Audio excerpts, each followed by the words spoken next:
James thought he had the perfect marriage until he found the divorce papers hidden in his wife's gym bag and realized she'd been planning his financial destruction for months. It was a Tuesday morning when everything shattered. James had been looking for his phone charger, the one Mary always borrowed and never returned. He checked her purse, her nightstand, and finally her gym bag tucked in the closet. His fingers brushed against something stiff between the yoga pants and water bottle. Papers.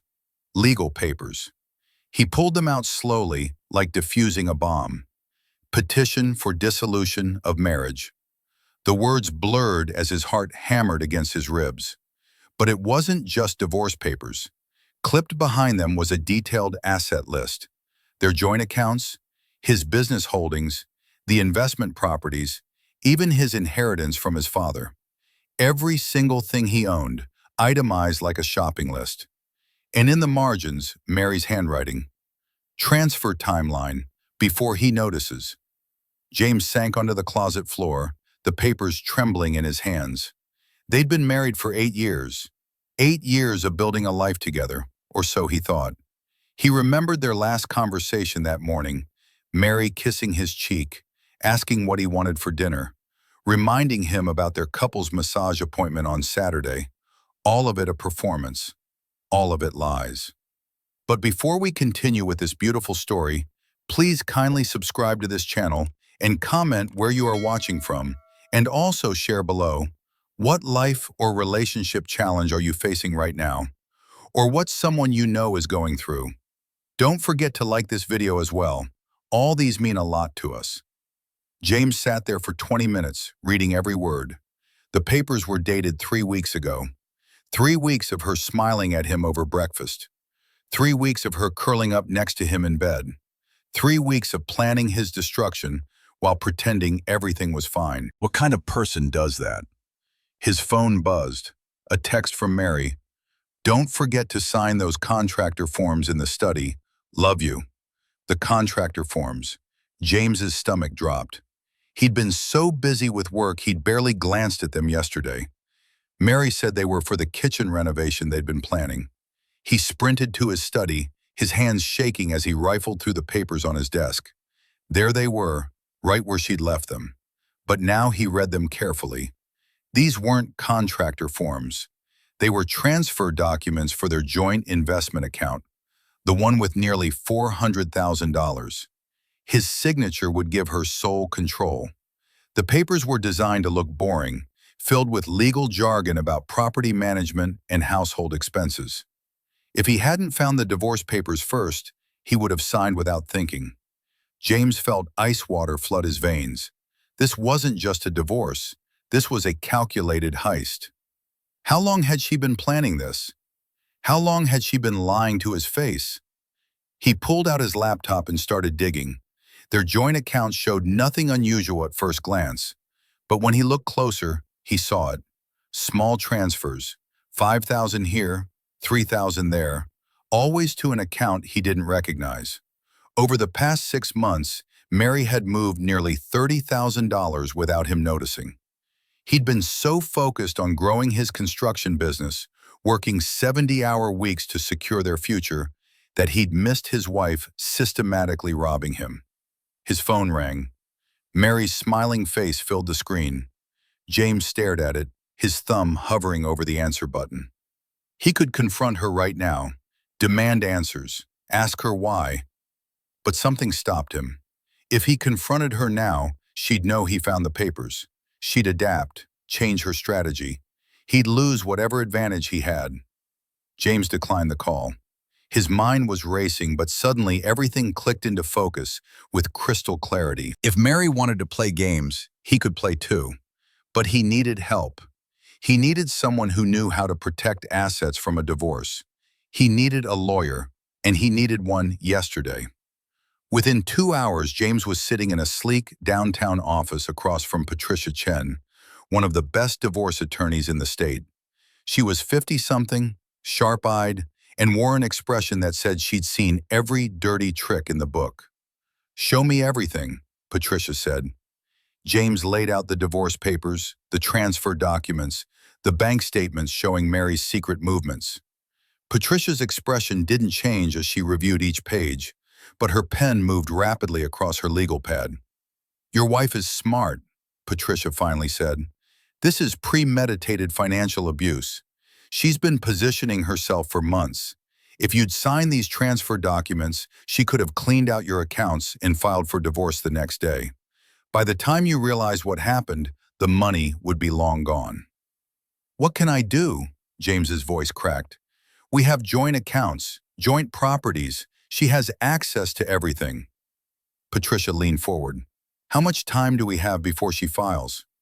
"I don't know. The papers aren't signed yet. They're just drafted." "Then we move faster than she does. We can't stop her from filing for divorce, but we can protect your assets before she does. It's not illegal to protect what's yours, James. It's called being smart." If you're enjoying this story so far, pause and comment, "I am enjoying this story," below. Over the next week, James became a ghost in his own life. He went to work, came home, kissed Mary hello, asked about her day. Every interaction felt like swallowing broken glass, but he kept his face neutral. Meanwhile, behind the scenes, Patricia was working magic. First, they documented everything. Patricia hired a forensic accountant who uncovered the full scope of Mary's financial moves. The $30,000 was just the beginning. She'd also taken out a credit card in their joint names he didn't know about, racking up $20,000 in charges. Cash advances from their home equity line. Small loans against their investment properties. She'd been bleeding their finances dry so slowly and carefully that he'd never noticed. "She's creating debt in your name while hiding assets in hers," Patricia explained during one of their late-night strategy sessions. "When she files for divorce, she'll claim you're responsible for all this debt, while she's entitled to half of everything that's left. It's a classic financial abuse playbook." James felt sick. "I gave her access to everything because I trusted her. I thought that's what marriage was." "Marriage is trust," Patricia said quietly, "but what she's doing isn't marriage. It's fraud." They moved quickly. James opened new accounts Mary didn't know about. He transferred his business assets into a protected trust. He secured the investment properties with legal firewalls. He documented every suspicious transaction, every hidden account, every lie. And through it all, he came home every night and pretended nothing had changed. The hardest part was the intimacy. Mary still reached for him in bed, still kissed him goodbye in the mornings, still made his favorite dinners and laughed at his jokes. How could someone fake it all so perfectly? How could she touch him with the same hands that were signing documents to destroy him? One night, 2 weeks after finding the papers, Mary cuddled up next to him on the couch. They were watching some romantic comedy she'd picked. She rested her head on his shoulder, her fingers tracing patterns on his chest. "I'm so lucky to have you," she whispered. "You work so hard for us, for our future." James felt his throat close up. He wrapped his arm around her, pulled her close, and said absolutely nothing. What future was she talking about? The one where she took everything he'd worked for and left him with nothing? "James?" Mary's voice had a strange quality to it. "Are you okay? You've seemed distant lately." His heart stopped. Did she know?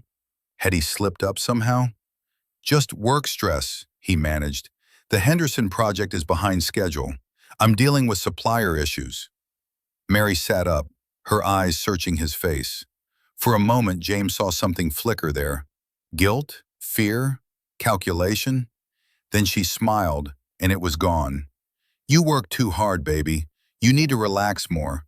Actually, I've been thinking, maybe we should take a trip, just the two of us, somewhere tropical, reconnect, you know?" James forced a smile.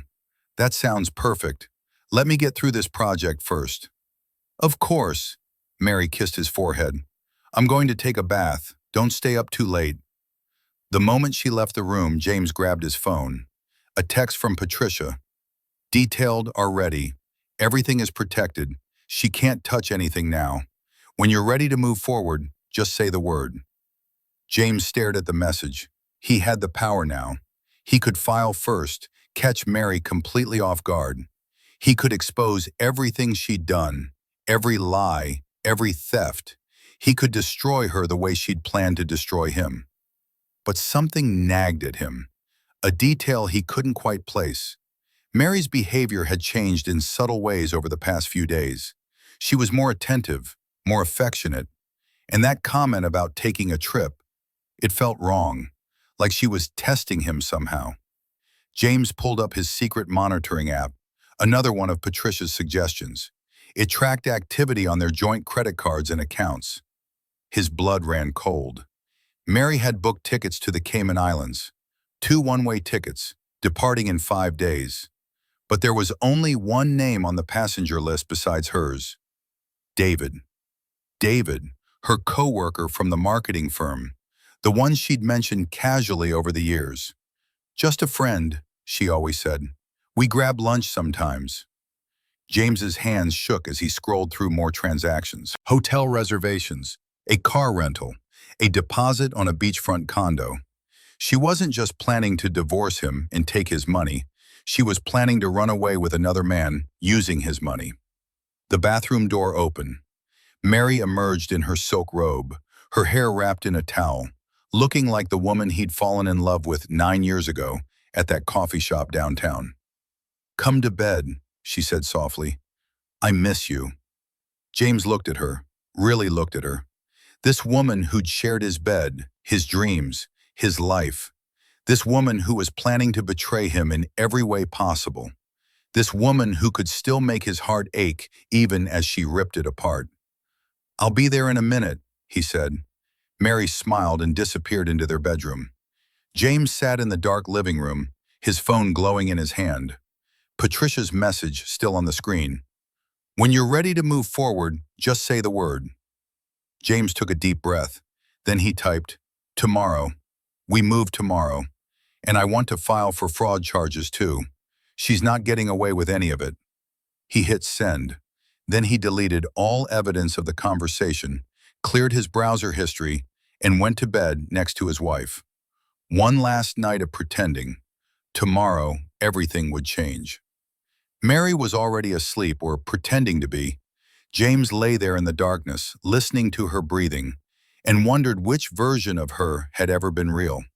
The woman who'd promised to love him forever, or the stranger who'd been methodically planning his destruction. He didn't sleep that night. He couldn't. Because in 12 hours, Mary was going to wake up to a nightmare of her own making.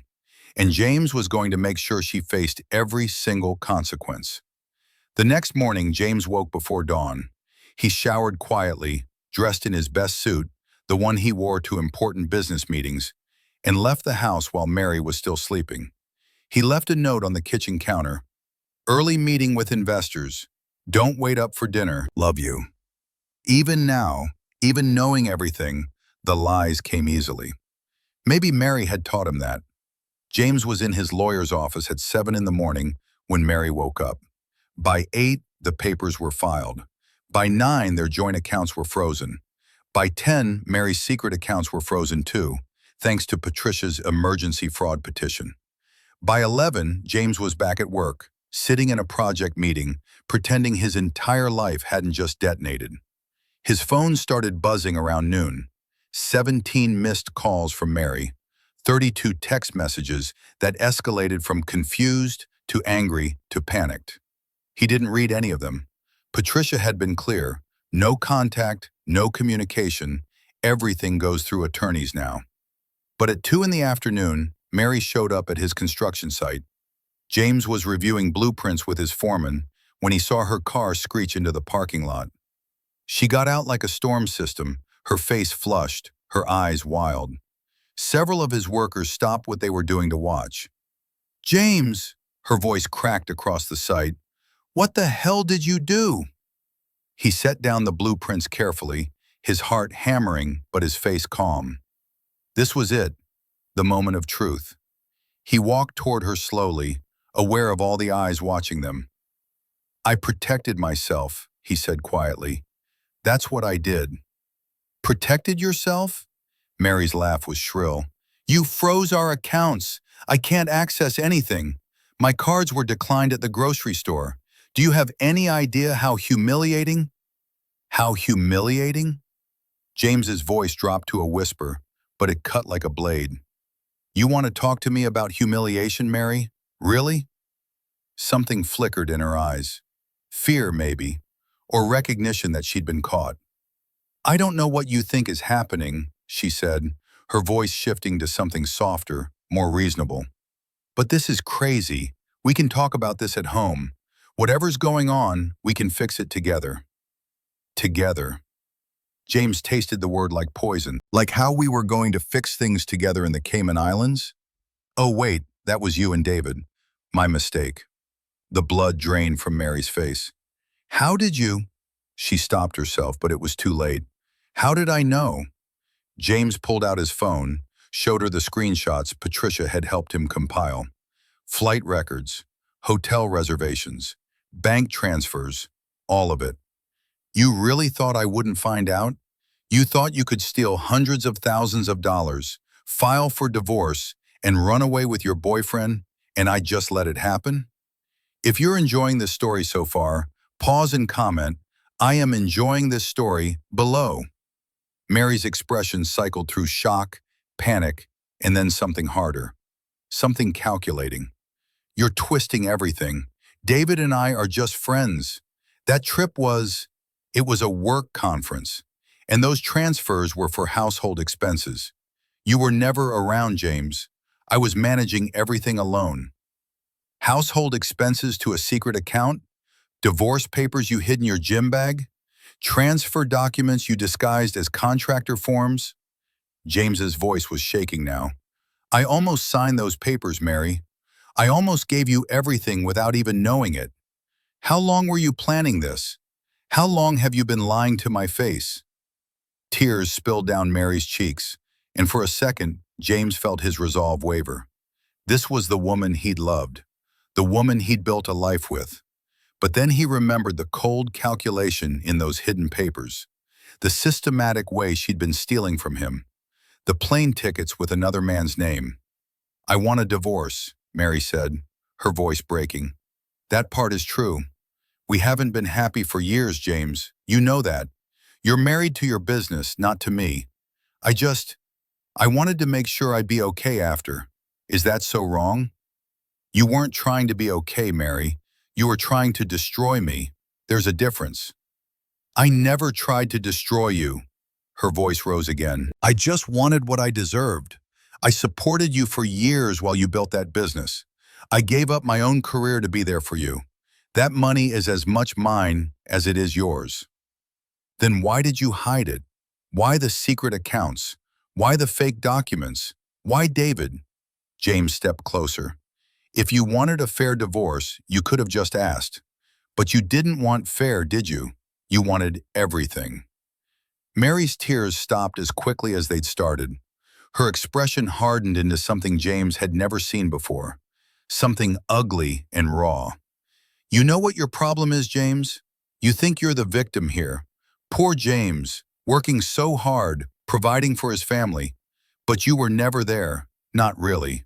You know how many nights I ate dinner alone? How many birthdays you missed because of some project? How many times I tried to talk to you about us and you were too tired, too busy, too obsessed with your precious business. So you stole from me? That was your solution to feeling neglected? I didn't steal anything. I took what I earned by putting up with you for 8 years. Mary's face was flushed with anger now, all pretense of the hurt wife evaporating. And you want to know the truth about David? Yeah, we're together. Yeah, we were leaving. Because he actually sees me, James. He actually cares about what I want, what I need. He doesn't treat me like some accessory to his success story. The words hit James like physical blows, but he forced himself to stay calm. This was the real Mary. This was who she'd been hiding behind all those smiles and kisses and performances. Then you should have just left, James said quietly. You should have asked for a divorce like an adult, but instead you tried to rob me, and now you're going to face the consequences. Consequences? Mary laughed bitterly. You froze the accounts, James. I can't even buy groceries. You can't do that. That's financial abuse. No, Mary. What you did was financial abuse. What I did was protect myself from fraud. There's a legal difference, and my attorney is very clear on that. Mary's eyes narrowed. Attorney? You got an attorney? When? Right after I found your divorce papers, the ones you were planning to surprise me with. I just surprised you first. For a long moment, Mary just stared at him. Then she pulled out her phone. We'll see what my lawyer says about this. You can't freeze me out of my own money. Your money? James couldn't help the bitter laugh that escaped. Mary, I have documentation of every illegal transfer you made, every hidden account, every fraudulent transaction. You forged documents. You committed fraud. You think a judge is going to side with you? You're bluffing. Try me. Mary's hand trembled as she held her phone. I'll fight you on this, James. I'll take you for everything you have. You already tried that. It didn't work. James turned back toward his construction site. You need to leave now. You're trespassing on my work site, and from now on, all communication goes through our attorneys. This isn't over. Yeah, James said without turning around. It really is. He heard her car door slam, heard the screech of tires as she peeled out of the parking lot. His foreman, Tommy, walked over slowly. Boss, you okay? James realized his hands were shaking. I will be. That night, James sat alone in his apartment, the new place he'd rented after moving out of the house he'd shared with Mary. Patricia had advised him to leave before filing, to establish separate residence. Everything was strategic now, every move calculated, just like Mary had done to him. His phone buzzed, a message from Patricia. Her attorney reached out. They want to negotiate. She's scared, James. She knows we have her dead to rights on the fraud charges. James stared at the message. A part of him, the part that still remembered loving her, wanted to let it go, wanted to just end it cleanly and move on. But another part, the part that had been betrayed and used and nearly destroyed, wanted justice. He typed back, what are they offering? Clean split. She walks away with nothing but her personal belongings. No alimony, no asset division. In exchange, you don't press fraud charges. James laughed out loud. She steals hundreds of thousands of dollars and thinks she can just walk away? That's not all, Patricia's next message read. I did some more digging. David? He's married, 3 kids. His wife has no idea about Mary. And get this, Mary's been telling him that you were the cheater, that she was leaving an abusive marriage. She's been playing both of you. James felt the room spin. Every layer of Mary's lies just revealed more lies underneath. It was dizzying. How had he ever thought he knew this woman? Another message from Patricia. There's more. Remember those cash advances on the home equity line? Mary told the bank you approved them. She forged your signature. That's felony fraud, James. We're talking serious prison time if we pursue this. Prison. The word hung in the air. James imagined Mary in an orange jumpsuit, her perfect manicure ruined, her designer clothes gone. The woman who'd shared his bed for 8 years locked in a cell. His phone rang. Patricia's name on the screen. Don't answer yet, she said when he picked up. Just listen. You have all the power here. She can't touch your business, can't touch your assets. The prenup she tried to say was invalid? It's rock solid. She's going to walk away from this marriage with nothing. But the criminal charges? That's your call. I can file them tomorrow, or I can use them as leverage to make sure she never bothers you again. What do you want? James closed his eyes. What did he want? He wanted his 8 years back. He wanted the woman he'd married to have been real. He wanted to not feel this crushing weight of betrayal every time he breathed. I want the truth, he said finally. I want to know when it started, when she decided I was just a bank account to her, when David came into the picture. I want to know when my marriage actually ended, because clearly it was long before I found those papers. James, Patricia's voice was gentle. Does that really matter? Does knowing the exact moment she betrayed you change anything? Maybe not, but I need to hear her say it. I need to look her in the eye and hear the truth. Just once. No more performances. No more lies. Patricia was quiet for a moment. I can arrange a mediation session. You, her, me, her attorney. Completely off the record. You can ask your questions. But James, be prepared for the answers to hurt even more than what you already know. They can't hurt more than this. He was wrong. The mediation was set for 3 days later. James barely slept in the meantime. He kept replaying their marriage in his head, looking for the signs he'd missed. When had Mary changed? Or had she ever been who he thought she was? The mediation room was sterile and cold. A conference table, uncomfortable chairs, fluorescent lights that made everyone look half dead. Mary arrived with her attorney, a thin man in an expensive suit who looked deeply uncomfortable with his client's situation. Mary looked different, smaller somehow. Her designer clothes and perfect makeup couldn't hide the dark circles under her eyes. But when she met James's gaze, there was still defiance there, still pride. "Thank you for agreeing to this," her attorney began. "My client is willing to accept a clean separation with no asset division if we can resolve this amicably and avoid any criminal proceedings." "I want to ask her some questions first," James said. Patricia nodded. Mary's attorney looked nervous but gestured for her to answer. James leaned forward. "When did it start? When did you decide to do this to me?" Mary's jaw tightened. "I don't know what you—" "Don't." James's voice was hard. "No more lies, Mary. Not here. Not now. I'm offering you a way out of prison time, but only if you give me the truth. When did you start planning to rob me?" The room was silent. Mary's fingers drummed on the table, a nervous habit James had never noticed before. Or maybe he had and just never paid attention. "About a year ago," she said finally. Her voice was barely a whisper. "That's when I decided I couldn't stay married to you anymore." A year. James felt the words like a punch. "And David?" 6 months ago. We met at a conference. He was everything you weren't. Attentive, present. He actually wanted to know about my day, my thoughts, my dreams. Not just how his business was doing. "So you decided to steal my money and run away with him." "It wasn't like that," Mary's eyes flashed. "I wasn't stealing. I was taking what I deserved for wasting the best years of my life on someone who didn't even see me. I saw you every day, Mary. I came home to you every night." "No, you didn't," her voice broke. "You came home to a house, to a bed, to someone who cooked your meals and did your laundry and kept your life running while you chased your dreams. But you never actually saw me. You never asked what I wanted, what I needed. You just assumed I'd always be there, waiting for you to finally have enough time for our marriage." James felt something crack inside him, because there was truth in her words. He had been absent.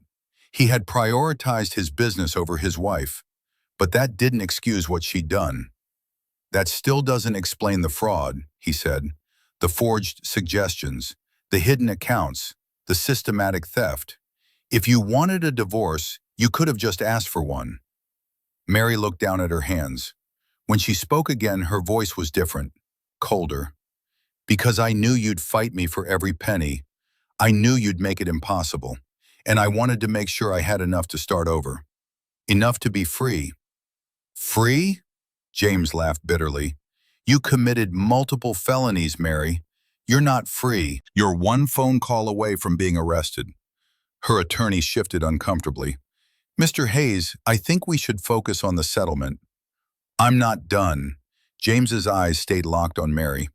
"What about David's wife? His kids? Did you tell him about them, or was he playing you the same way you were playing me?" Mary's face paled. "How do you—" "I know everything, Mary. That's what you don't seem to understand. I know about David's family. I know he told his wife he was at business conferences while he was with you. I know you told him I was abusive to justify leaving me. I know every single lie you told, to everyone." Tears streamed down Mary's face now, but James felt no satisfaction in them. Just emptiness. Just the hollow ache of a marriage that had been dead longer than he'd realized. "I didn't mean for it to go this far," Mary whispered. It spiraled, and I couldn't stop it. You could have stopped it at any time. You chose not to." The truth of that statement hung in the air. Mary's attorney cleared his throat. "Can we discuss the settlement terms now?" James looked at Patricia. She gave him a small nod. It was time to end this. "Here's what's going to happen," James said. "Mary signs over all rights to our joint assets. She takes her personal belongings and nothing else. No alimony, no support, nothing. In exchange, I don't press criminal charges. She walks away free, but with nothing." "That's not fair," Mary's voice cracked. "I have nothing, James. No job, no savings, nowhere to go. You're leaving me with nothing." "You left yourself with nothing. The moment you decided to forge my signature, the moment you committed fraud, that was your choice, Mary, not mine." Mary's attorney leaned over, whispered something to her. Her face crumpled as she nodded. "Fine," she said. "I'll sign." The papers were drawn up. Mary signed them with shaking hands. When it was done, she looked up at James one last time. "I did love you, you know. At the beginning, before everything got so complicated." James stood up. "If that's true, then I'm sorry you forgot how." He walked out of that room and didn't look back. Patricia followed him into the hallway, where James finally let himself lean against the wall, his legs weak. "It's over," Patricia said. "You're free." But James didn't feel free. He felt hollowed out, gutted, like everything he'd believed about his life had been a lie. And now he was left standing in the ruins, trying to figure out who he actually was without it. His phone buzzed. A text from his younger sister, Maya. "Mom told me what happened. I'm so sorry. I'm here if you need me." James stared at the message. Then he texted back. "Can I crash at your place for a few days? I don't want to be alone right now." Maya's response was immediate. "Already making up the guest room. Come over whenever." James pocketed his phone and started walking. Behind him, through the conference room door, he could hear Mary crying. Once upon a time, that sound would have destroyed him, would have made him want to fix whatever was wrong, protect her from whatever pain she was feeling. Now it was just noise, just the sound of someone else's consequences catching up with them. He'd done what he came here to do. He'd gotten his answers. He'd protected himself from complete destruction. He'd even walked away with his business and his assets intact. So why did it feel like he'd lost everything anyway? 3 months later, James was sitting in Maya's backyard, watching his nephew's 6th birthday party when he saw her. Not Mary. He'd blocked her number, changed all his routines, rebuilt his life specifically to never have to see her again. No, this was someone different, someone new. She was Maya's friend from her book club, tall, dark-haired, with an easy laugh that carried across the yard. Her name was Rebecca, and she was helping Maya carry out the birthday cake, singing off-key and making James's nephew giggle. "Stop staring," Maya said, sitting down next to him. "You're being obvious." James felt his face heat up. "I wasn't." "You were." Maya smiled, but it was gentle. "It's okay to notice someone, you know. The divorce is final. You're allowed to move forward." "It's too soon." "Says who? You've been living in my guest room for 3 months, James. You've rebuilt your business, started therapy, worked through your anger. At some point, you have to start living again instead of just surviving." James watched Rebecca help his nephew blow out the candles, watched how naturally she connected with the kids, how easy she made everything seem. It had been so long since anything felt easy. "I don't know if I can trust anyone again," he admitted quietly. "How do I know I won't miss the signs again? How do I know someone isn't just performing for me while planning to destroy me behind my back?" Maya squeezed his shoulder. "You don't. That's the scary part. But James, you can't let Mary steal your future along with everything else she took. That's letting her win." Before James could respond, Rebecca walked over. Up close, she had kind eyes and a genuine smile that made something in his chest loosen just slightly. "You must be the famous James," she said, holding out her hand. "Maya talks about you constantly, the brilliant builder who's too stubborn to accept help from anyone." James laughed despite himself. "That sounds about right. Well, I run a nonprofit that builds affordable housing.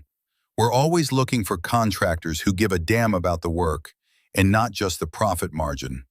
Maya suggested I talk to you, if you're interested." It was business. Just business. Nothing scary about that. James found himself nodding. "I'd like that. Actually, I've been thinking about doing more community-focused work, getting back to why I started building in the first place." Rebecca's smile widened. "Perfect. How about we grab coffee sometime next week? I can show you what we're working on, see if it's a fit." Coffee would be good. After she walked away to help with cleanup, Maya elbowed him. "See? That wasn't so hard." But James's heart was pounding. Because it was hard. Every part of him wanted to retreat, to protect himself, to never risk feeling that kind of pain again. But Maya was right. He couldn't let Mary's betrayal define the rest of his life. Over the next few weeks, James met Rebecca for coffee, then lunch, then dinner. They talked about buildings and blueprints, about her nonprofit and his business. It was easy and comfortable and terrifyingly new all at once. One evening, after reviewing plans for a community housing project, Rebecca set down her coffee cup and looked at him seriously. "Can I ask you something personal?" James tensed. "Sure." "Maya told me a little about your divorce. Not details, just that it was really bad. And I've noticed you flinch every time I mention anything about trust or partnership or future plans. So I guess my question is, are you actually ready for this? Because I really like you, James, but I'm not interested in being someone's practice run while they figure out if they can trust again." The honesty hit James like cold water. He could lie, could say he was fine, totally over it, ready to move forward. But Rebecca deserved better than that, and maybe so did he. "I don't know if I'm ready," he said honestly. "My ex-wife spent a year systematically planning to destroy me financially while pretending everything was fine. She forged my signature, stole money, had a whole secret life I knew nothing about. And the worst part is that I missed all the signs. I was so focused on building my business that I didn't see my marriage falling apart. So yeah, I flinch, because I'm terrified of making the same mistakes again." Rebecca was quiet for a long moment. Then she reached across the table and took his hand. The touch was simple, but it sent electricity through James's entire body. "Thank you for being honest. That takes courage." She squeezed his hand gently. "I can't promise I won't hurt you, James. Nobody can promise that. But I can promise I'll never lie to you. I'll never pretend to be something I'm not. And if something is wrong between us, I'll tell you instead of hiding it until it explodes." James felt his eyes sting. "How do I know that? How do I trust that?" "You don't, not at first. Trust isn't a switch you flip. It's something you build, slowly, with time and consistency and proof. I'm willing to build that with you, if you are. But it has to be a choice you make, to risk it again even though you're scared. Because the alternative is living the rest of your life behind walls Mary built for you." James thought about that, really thought about it. Mary had taken so much from him, his marriage, his trust, his confidence in his own judgment. But she didn't get to take his future too. She didn't get to turn him into someone who was too afraid to love again. "Okay," he said, "let's try. But I need you to be patient with me. I'm going to mess this up sometimes. I'm going to be suspicious when I shouldn't be. I'm going to need reassurance more than I should. This isn't going to be easy." Rebecca smiled. "Good relationships never are, but they're worth it. And James, you're worth it." If you're enjoying this story so far, pause and comment, "I am enjoying this story," below. Over the next 6 months, James slowly learned what a healthy relationship looked like. Rebecca didn't hide her phone or have secret accounts. When she said she was working late, James could stop by and see her actually working.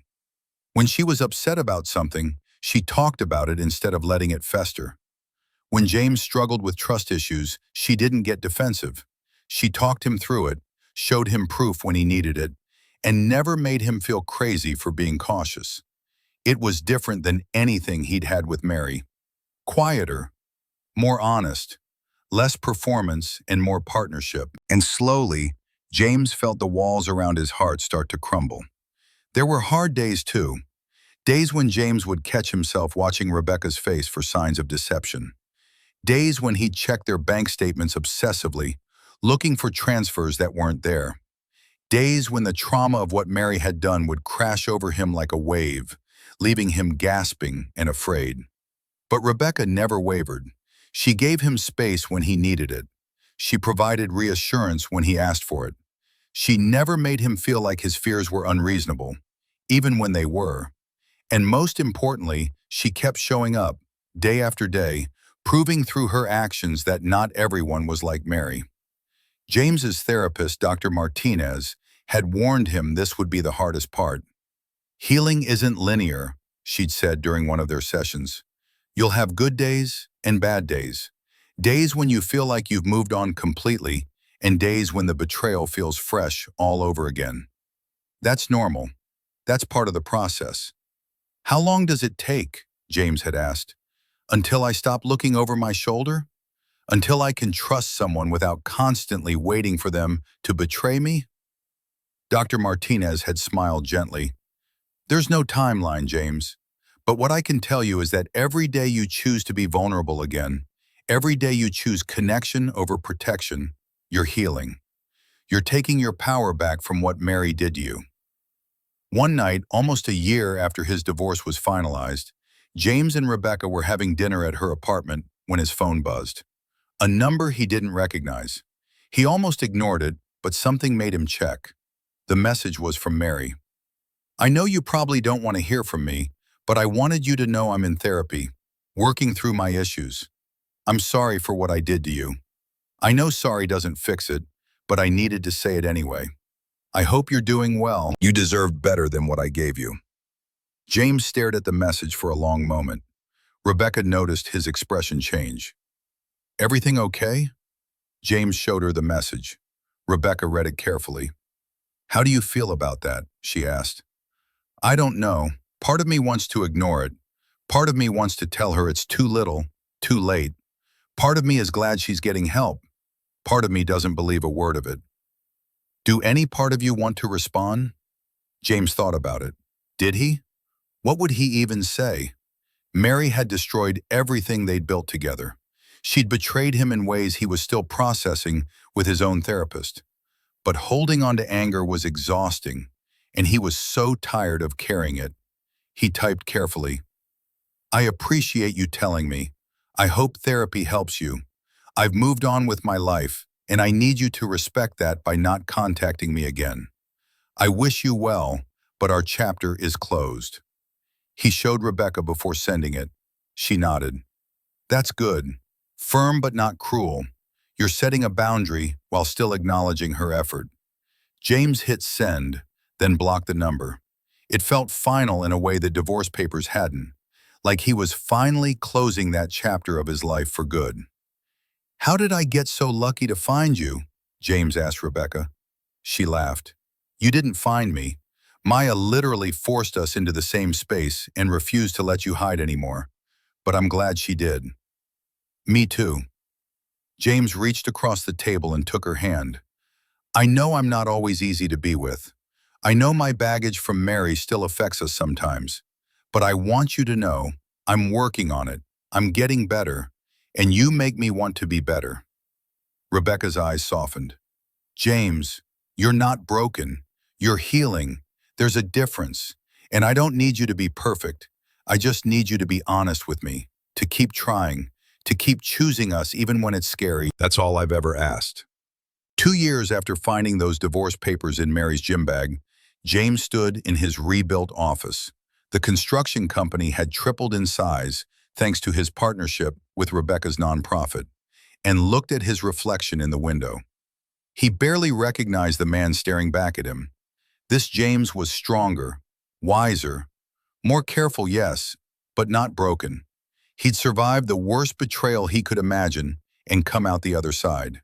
He'd protected himself, gotten justice, and learned to trust again. He'd built something new from the ruins of his old life. His phone buzzed. A text from Rebecca. "Dinner tonight? I have something important I want to ask you." James smiled. There was a time when a message like that would have filled him with anxiety. What did she want to ask? Was something wrong? Was she leaving? But now he just felt curiosity and anticipation. Because Rebecca had proven herself over 2 years of honesty and consistency. She'd earned his trust the hard way, through time and truth, and never once making him regret taking the risk. He texted back, "Can't wait. I love you." 3 little words that had once felt like a trap. Now they felt like freedom. James thought about Mary sometimes, wondered how she was doing, if therapy had helped, if she'd ever really understood what she'd done. But mostly he didn't think about her at all. She was a chapter in his story, not the whole book. The real story, the important one, was what he was building now. Not just buildings and businesses, but a life.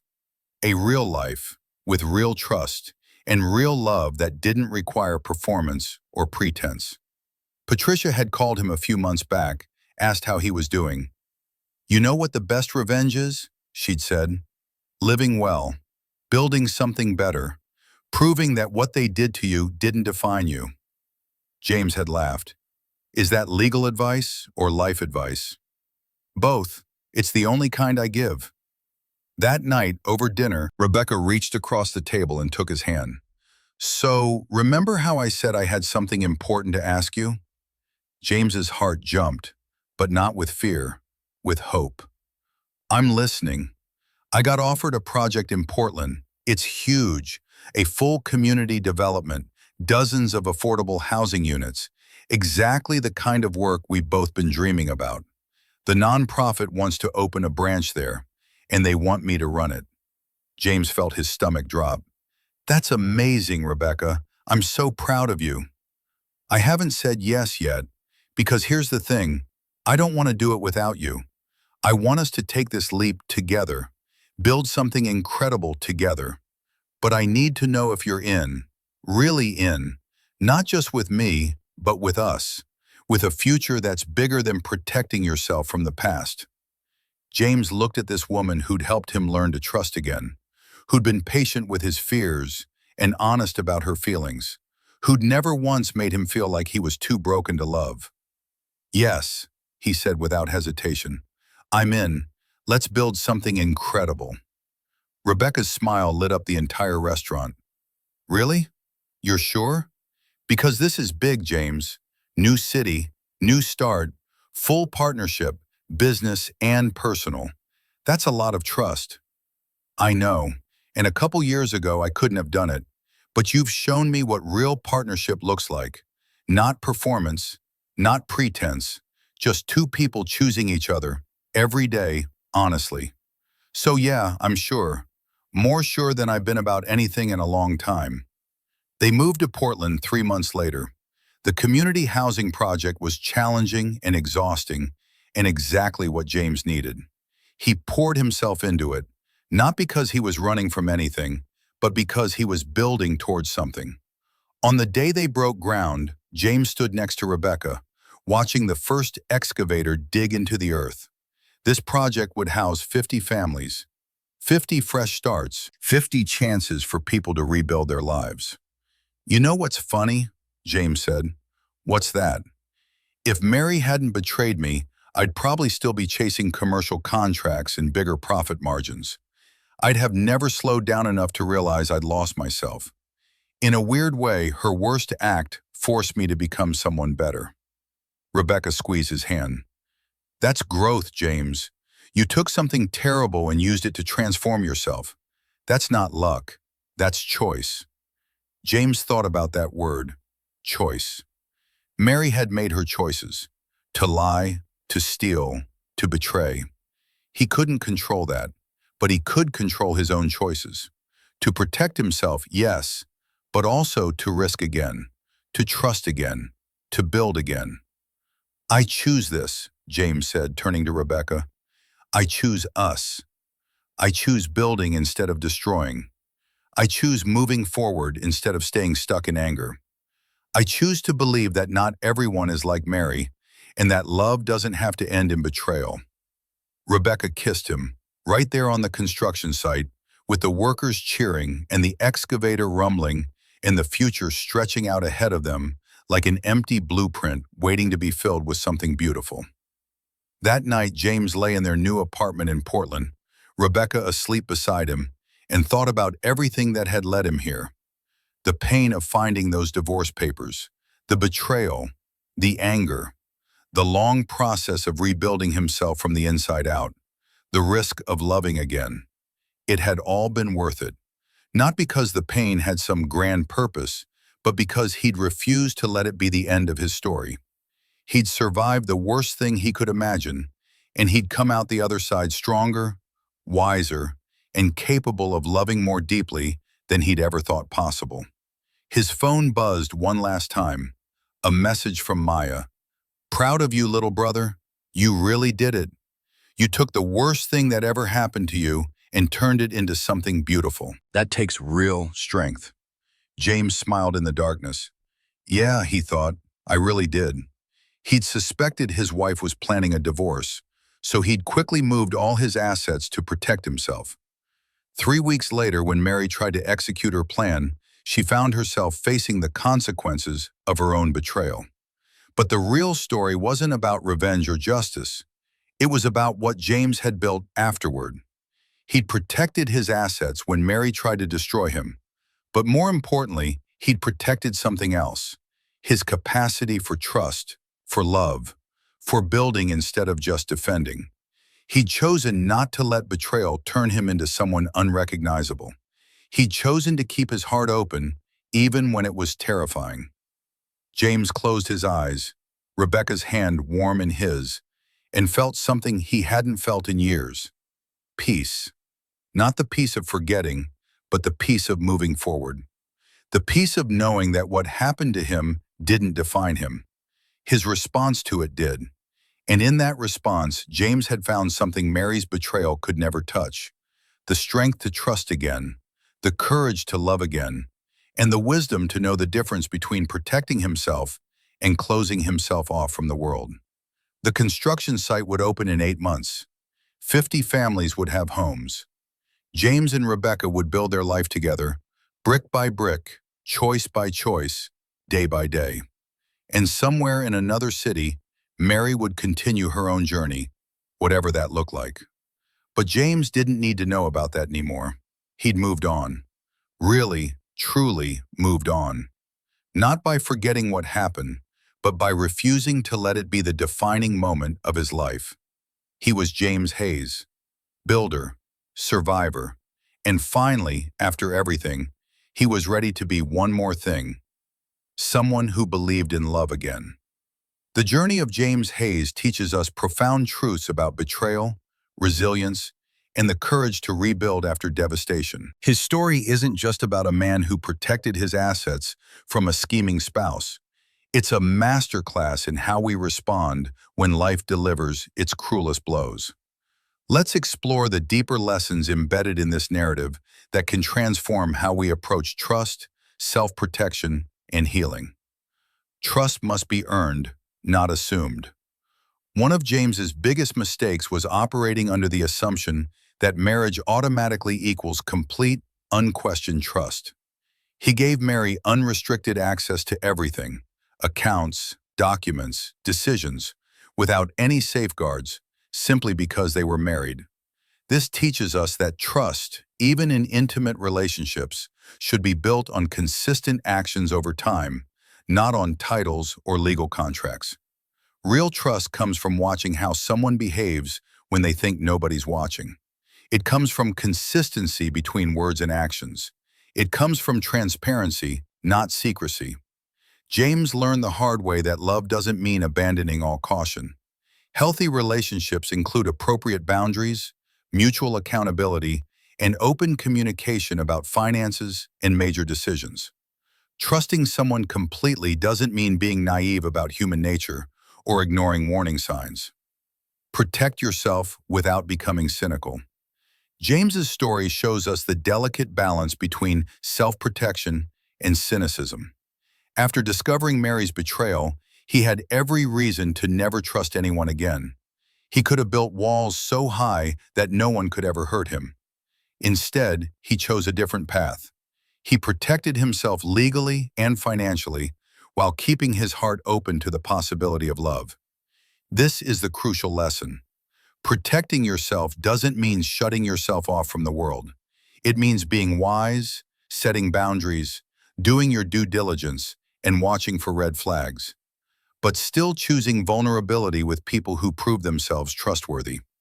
James didn't let Mary's betrayal turn him into a bitter, suspicious person. He went to therapy, processed his pain, and slowly learned to trust again with Rebecca, who consistently demonstrated honesty and transparency. The key is discernment, not blanket distrust. Some people will betray you, others won't. Your job is to be wise enough to tell the difference and brave enough to risk connection with those who earn it.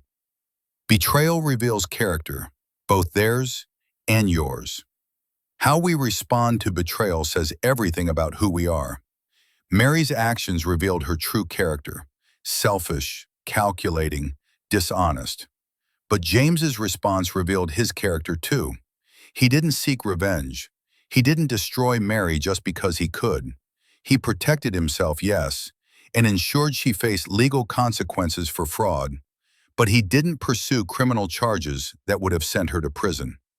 This teaches us that when someone betrays us, we face a choice. Do we become like them, or do we respond from our own values? James chose justice over vengeance, protection over destruction. He took the high road not because Mary deserved it, but because he deserved to be the kind of person who doesn't lower himself to match someone else's moral level. Your response to betrayal doesn't change what happened, but it absolutely changes who you become afterward. Choose wisely, because you'll have to live with the person you decide to be. Don't ignore your intuition. Looking back, James realized there were signs: Mary's emotional distance, her secretiveness, the way she'd changed subtly over time. He'd been so focused on his business that he'd ignored these signals. This teaches us a vital lesson about intuition. That nagging feeling that something's wrong usually exists for a reason. We live in a world that often tells us to ignore our gut feelings, to give people the benefit of the doubt, to not be paranoid. But there's a difference between paranoia and intuition. Paranoia is fear without evidence. Intuition is your subconscious processing evidence you haven't consciously acknowledged yet. When something feels off in a relationship, whether romantic, business, or friendship, pay attention, investigate, ask questions. Don't ignore that inner voice just because you're afraid of what you might discover. Presence matters more than provision. Mary's accusations cut deep because they contain truth. James had been physically present, but emotionally absent. He'd worked himself to exhaustion building his business, believing that providing financially was how he showed love. But Mary needed more than money. She needed connection, attention, emotional intimacy. This doesn't excuse Mary's fraud and betrayal. Nothing justifies that level of deception. But it teaches us that relationships die from neglect long before they die from malice. You can't build a marriage on financial provision alone. People need to feel seen, heard, valued, and prioritized. If you're so busy chasing success that you neglect the people you're supposedly working for, you're undermining the very relationships you're trying to support. Success means nothing if you're successful and alone. Presence, real, engaged, emotionally available presence, is irreplaceable. James learned this lesson painfully, but he didn't make the mistake with Rebecca. He built their relationship on communication, time together, and mutual emotional investment. Healing is a choice you make daily. Perhaps the most powerful lesson from James's story is about healing. He didn't wake up one day magically over his trauma. He chose healing through therapy, through allowing himself to grieve, through accepting support from his sister, through taking small risks with Rebecca even when he was terrified. Healing isn't passive. It's not something that just happens with time. Time alone doesn't heal anything. It's what you do with that time that matters. James actively worked on his issues. He talked about his fears. He practiced vulnerability in small doses. He celebrated progress and forgave himself for setbacks. He chose, day after day, to move forward rather than stay stuck in anger and bitterness. When life breaks you, you face a choice. Let the breaking define you, or let it refine you. James chose refinement. He took his brokenness to therapy, processed it, learned from it, and emerged stronger and wiser. That's not luck. That's courage and intentional work. The ultimate lesson: your past doesn't own your future. James's story ends with hope because he refused to let Mary's betrayal write the rest of his life story. She got to write one chapter, a painful, destructive chapter, but James reclaimed the pen and wrote the chapters that followed. This is the ultimate truth. What happens to you matters, but it doesn't define you. How you respond defines you.